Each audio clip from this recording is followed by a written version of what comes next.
দেশি চিকেনের চাপ বানাচ্ছি।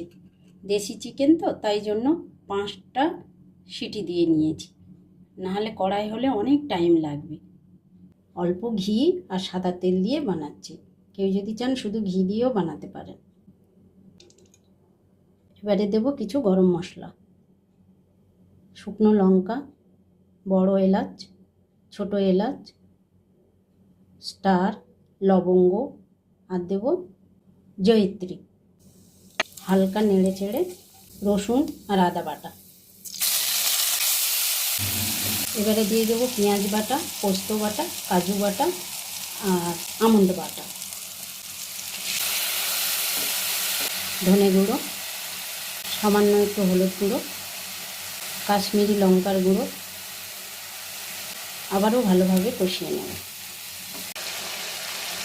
কষানো হয়ে গেছে, এবারে দেব একটু রেগুলারের লঙ্কার গুঁড়ো।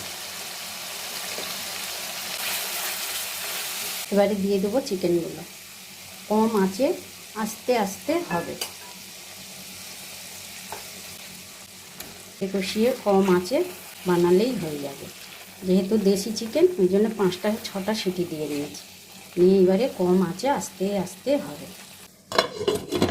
এবারে দেব গরম মশলা বাটা, ঢাকা দিয়ে রেখে দেবো দমে 5 মিনিট।